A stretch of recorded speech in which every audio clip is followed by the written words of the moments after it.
么一个好好的苗族衣服非要穿成这样，还带有上房揭瓦之势？天哪！这擦边是从某圈荼毒到了汉服，现在又来苗族服饰了吗？最近有太多小伙伴给九妹留言，让我谈一谈这种擦边现象。首先，九妹非常理解大家对民族服饰的喜欢，也感到很温暖。很多网友都在自发地维护民族服饰文化。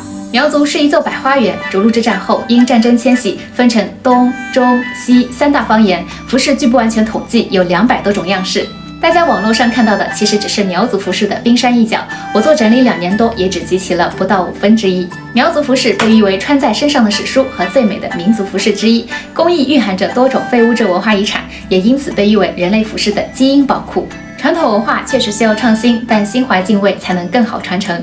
苗族服饰除部分短裙织系外，很少有大面积裸露，就算是短裙苗族，也会有绑腿辅助。我们也见到很多非常优秀的创新案例，比如这样，网上出现这种现象，我觉得有几点原因。首先是舞台演绎的设计改良，其次是旅游圈文化的交织影响。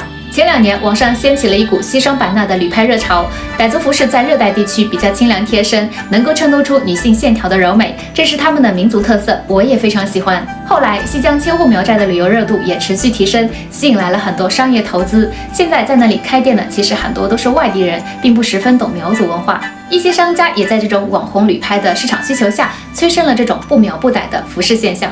后来，越来越多不明所以的外地游客也会基于这种简单的视觉喜欢，选择了这种服饰。我相信相当一部分他们没有主观上的恶意，毕竟很多人也会选择端庄大气的传统款。但对于真正的苗族文化传播，会让很多人误以为这就是苗族服饰。所以，小姐姐们，下次选择记得别踩雷。市场需求少了，商家们自然会淘汰掉这种衣服。当然，也非常希望景区和商家既然用了苗族的标签和流量，就花一点点心去探索真正的苗族文化。上百多种苗族服饰文化宝库一定会给你新的惊喜，带你走出内卷。至于某些打着创作旗号的，想玩擦边，请裹浴巾吧。